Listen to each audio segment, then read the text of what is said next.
Operation Plunder showed that two forces could use completely different tactics to work towards the same aim, and, in their own way, both succeed. It was unquestionably an Allied victory, as by March 1945 the German soldiers were worn out, demoralized, and had few resources left to challenge the determined invaders.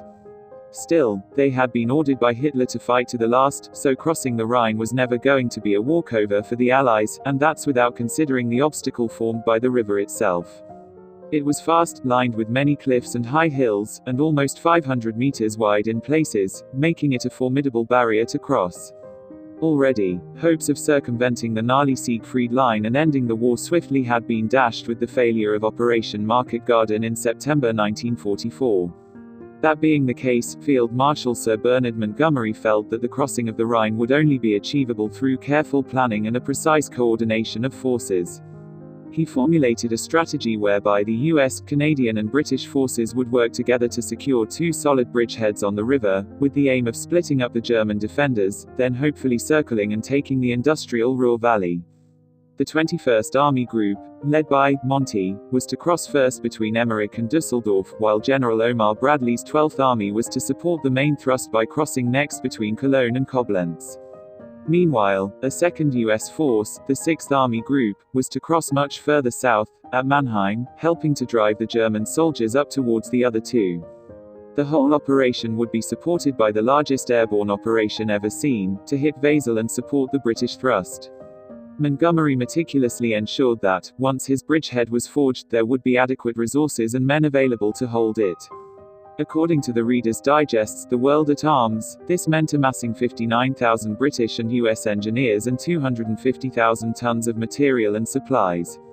By 23rd of March, the day the operation was due to begin, he had also gathered together 250,000 troops. There was a massive airstrike on Wesel by Lancasters and Mosquitoes that evening, and every German outpost on the bank was bombed. British commandos crossed the river first near Wesel, in amphibious vehicles, then there was another airstrike, under cover of which the 15th and 51st Scottish Divisions crossed. Everyone had made it over by 9:45 a.m., 24 March 1945, and there was little opposition. At 10 a.m. the airborne troops were flown in to back up the soldiers. While this was a good idea in theory, Montgomery had underestimated the ferocity of the German anti-aircraft defenses. The paratroopers of the British 6th and US 17th Airborne Divisions found themselves caught in a deadly hail of bullets, and got decidedly the worst of the battle. Still, the survivors met up with the ground troops, and by the next day the bank was firmly in Allied control, with Germans being driven out as Churchill looked on. This crossing, on the whole deftly managed, was a massive coup for Montgomery, who knew the devastating psychological effect it would have on the German forces, now cut off from a valuable supply route. However, it would have made an even bigger impact if the American forces hadn't beaten him to it. The US First Army, part of Bradley's 12th Army Group, had first reached the Rhine, near Cologne, on the 7th of March. Of course, it had been assumed that the bridge would be down. The German army was under strict orders to demolish all bridges over the Rhine if the Allies got within 12 miles of their position, and that the US army was ready to wait until the British had achieved their aim before trying to cross.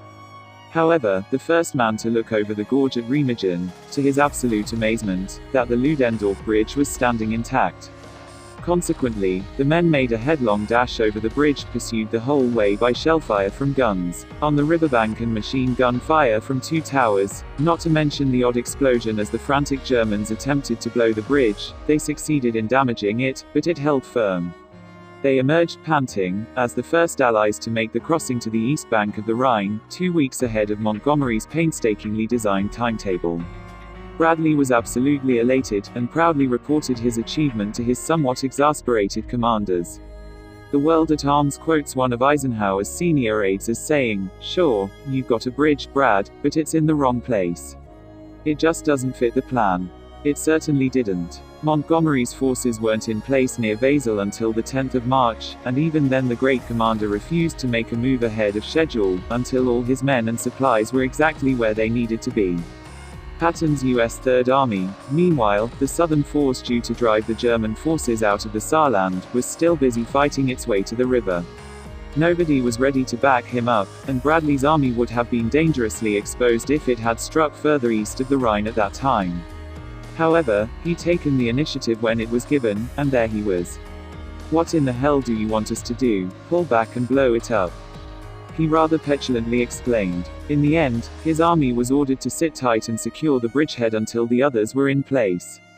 Such impetuosity could reap incredible rewards in battle.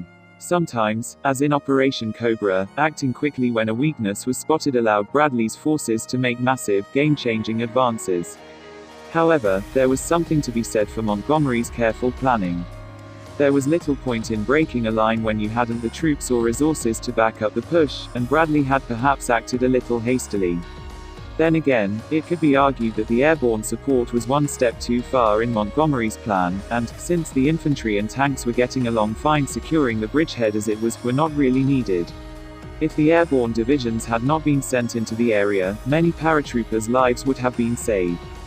Perhaps the perfect strategy lay somewhere between Bradley's gutsy, headlong approach and Montgomery's more calculated caution.